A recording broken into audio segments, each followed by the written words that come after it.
بەڵێ بینەرانی ێژە ئێستاش لە ناو ستۆدیۆ لەگەڵ بەرپرسی ڕێکخراوەکانی کۆمەڵگەی مەدەنی لە پەرلەمانی هەرێمی کوردستان بەڕێز سالار مەحموود سەبارەت بە هێرشەکان و فشارەکانی ئاکەپە بۆ سەر تەلەڤیزیۆن و رادیۆ کوردیەکان لە باکووری کوردستان و تورکیادا قسە و گفتوگۆ دەکەین. بەڕێز سالار ئەم کاتت باش؟ ڕاستەکەم هەردووژین. ئێوە ئەو فشارانەی دەوڵەتی تورک بۆچی دەگەڕێنەوە کە ڕێگری و هێرش دەکاتە سەر میدیای ئازاد؟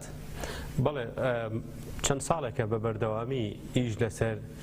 کەپکردنی دەنگی ئازادیە کرێت لە وڵاتی تورکیا، بە تایبەتی دوای ئەوەی کە ئەردۆغان دەیەوێت سیستەمی سیاسی لە پەرلەمانیەوە بگۆڕێ بۆ سەرۆکایەتی و بۆ ئەمەش پێویستی بەوەیە کە پاشەکشەی دیموکراسی بکە و لە پاشەکشەی دیموکراسیشدا دەیەوێت دەنگی ئازاد و دەنگی مەدەنی و دەنگی دیموکراسی کەس بکە. یەکێک لەم مەسەلانە پەیوەستە بە مەسەلەی کێشەی ڕەوای گەلی کورد لە تورکیا و بەتایبەتیش لە باکووری کوردستان. هەندێک کەناڵی میدیایی هەن کە ئیش لەسەر گەشەپێدانی دیموکراسی دەکەن، مافی گەلان دەکەن و ئەو نایەوێ ئەم جۆرە لە دەنگ و لەم ئازادیە هەبێ و دەیەوێ ئەو ئۆپەراسیۆنانەی کە پڕن لە پێشەلکاری مافەکانی مرۆڤ بۆ جینایەت و جنۆساید بە شێوازێکی تاریک و بە شێوازێکی شاراوە و کۆمەلگای نێودەوڵەتی پێ نەزانێ ئەنجامی بدا. دەوڵەتی تورک بڕیاری داوە کە لە دەرەوەی سیستەم و دیموکراسی مامەڵە لەگەڵ پرۆسی سیاسیدا بکە. هەر بۆیە گەلی ئێمە لە باکووری کوردستان کاتێک لە سەتی بربەستی دەستوری دەشکێن و دەچێتە پەرلەمان، ئێمە لەوێ هیوایەکی گەورە دروست دەبێت کە بە شێوازێکی مەدەنی دیموکراسی و لە ڕێگەی پەرلەمانەوە و لە ڕێگەی دەستورەوە مافی گەلان بەدی بێت لە ناویشە مافی گەلی کورد. بەڵام ئەمەش دادینەدا دەوڵەتی تورک لە ئێستادا مەترسێکی گەورەی لە دیموکراسی هەیە، لە پەرلەمان هەیە، لە ئازادی هەیە، لە تۆڕە کۆمەڵایەتیەکانی و فەیسبوک و تویتەر هەیە. ئەمە ئەچێتە چوارچەوەی ئەو پرۆسەوە کە زارۆک تیڤی، ئێمەجە تیڤی و ئومێد تیڤیشی گرتووەتەوە. بەڵێ بەڕێز سالار، ئەگە بێت و باسیەوە بکەین کە لە وڵاتی تورکیادا بوونی دیموکراسی نییە،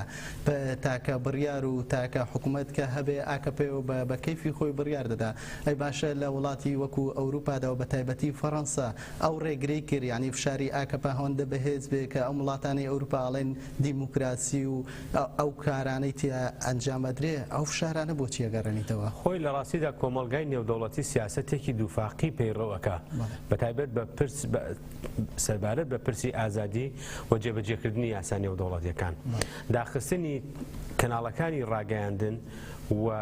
خنکاندنی دەنگی ئازاد پێچەوانەی یاسای نێودەوڵەتیە، پرەنسیپە نێودەوڵەتیەکەیە، پێچەوانەی جارنامەی گردوونی مافی مرۆڤە. ئەوەی ئەمڕۆ لە ڕۆژهەڵاتی ناوەڕاست ڕوودەدا لە پێشێلکاری مافەکانی مرۆڤ و دەرکەوتنی دیکتاتۆرەکان لە دەرەنجامی سیاسەتی هەڵەی زلهێزەکانی دنیایەوە کۆمەلگای نێودەوڵەتیە. ئێمە ئەمڕۆ 100 ساڵ تێپەڕەکەین لە پەیماننامەی سایکس-پیکۆ کە کوردستانی دابەش کردووە. لە دوای 100 ساڵ لە پەیماننامەی سایکس-پیکۆ هێشتا کە کۆمەلگاکانی ڕۆژهەڵاتی ناوەڕاست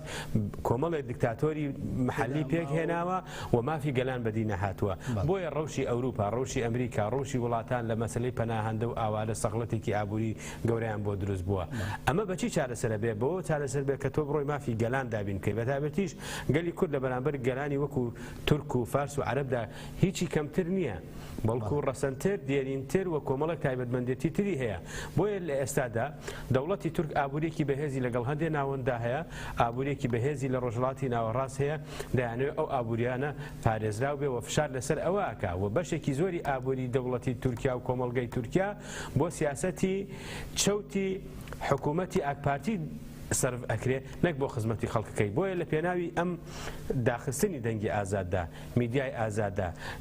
لە پێناو پاشەکردن بە مۆدێلی دیموکراسی و بۆ ئەوەی سەڵتەنەتی خۆیان بپارێزن، ئیمکانێتێکی مادی و معنەوی دەوڵەت سەرف دەکەن. ئەی باشە لە بەرامبەر ئەو ئیمکانێت و معنەویە گەلی باش و ڕۆشنبیران، پەرلەمانتاران، ئەو کەسانەی دڵسۆزی نیشتیمانین چی بکەن و بەتایبەتی لە هەر چوار بەشی کوردستان لە بەرامبەر سیاسەتی فاشیستی ئاکەپە و لە بەرامبەر سیاسەتی دوژمنانی گەلی کورد؟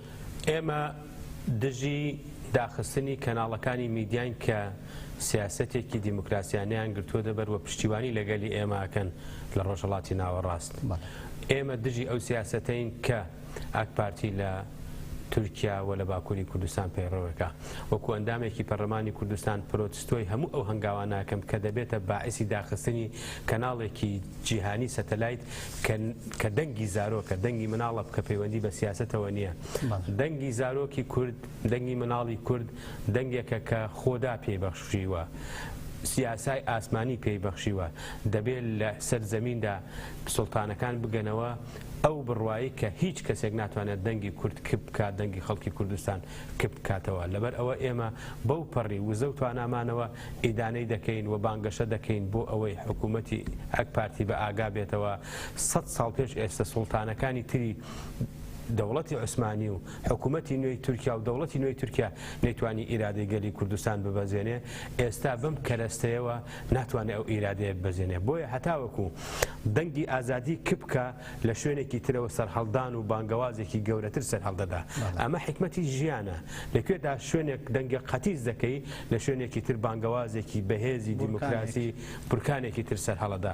ئەمە دەبێتە ئەو بورکانەی کە دوجار ئەو جۆرە لە سیستەم و حکومڕانێت دەڕوخێنێ بۆیە بەردەوامبوون بەم شێوازە هەم گەلانی تورکیا هەم وڵاتەکە هەم ئابوووریەکەی تەواو تێکشکاوە بێ پێویستەکە بۆ ئەوەی هەمومان پێکەوە بگەینە ئاشتیەکی دیموکراسی چارەسەرێکی دیموکراسی و گەلان بە ئازادی لە تورکیادا بتوانن ماف و ئازادەکانیان دەستەبەرکرد ئەبێ حکوومەت پاشەخشەیەکی تەواو بکەوە پیاچوونەوەیەکی تەواو لەم سیاسەتە نەخوازراوەدا بکە ئەوەی پێوەستە بە باشووری کوردستانیشەوە من پەیامم ئەوەیە کە باشووری کوردستان و حکوومەتی هەرێمی کوردستان ئابووری خۆی لەگەڵ دەوڵەتی تورکیا بچڕێنێ پەیوەندی ئابووری هەرێمی کوردستان لەگەڵ دەوڵەتی تورکیا ئەو ئابووریە بەکارهێنێ بۆ داخستنی کەناڵێکی وەکو مێت تێڤێ وەکو زارۆک تێڤێ و ئابووری تورکیا لەلایەن هەرێمی کوردستانەوە کە بەهێز بێ بەکاردەهێنرێ بۆ پەلاماردانی ڕۆژاوای کوردستان و ئابووری تورکیا بەهێز بێ بەکارهێنرێ بۆ دووفاقی و دووبەرەکی لە ناو باشووری کوردستانە پێویستە هەرێمی باشووری کوردستان بە سیاسەتی ئابووری خۆی لەگەڵ دەوڵەتی تورکیادا بچێتەوە ئەمڕۆ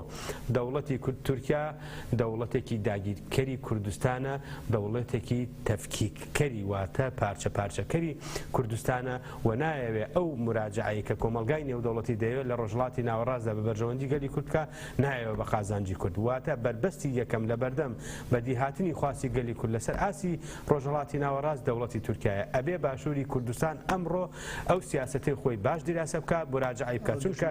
هیچ تورکیا لەبەرچاو بگرێت چونکە هیچ ئابووریەک بەبێ سیاسەتێکی مەدەنی و دیموکراسی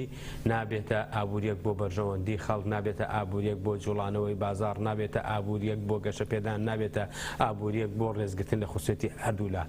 ئابووری باشووری کوردستان لەگەڵ وڵاتاندا بە تایبەتی ئەو وڵاتانەی کوردستانی بەسەردادا بەشکراوە ئەبێ لە جەوهەردا ڕەچاوکردنی مافی گەلی ئێمەی لەو پارچانەی تر تێدا بێ بۆیە کاتێکە پەیوەندی ئابووری باشووری کوردستان گرێت دەدرێت لەگەڵ دەوڵەتی تورکیادا ئەبێ ئەو پەیوەندی ئابووریە ئینعیکاسی سیاسی هەبێ واتە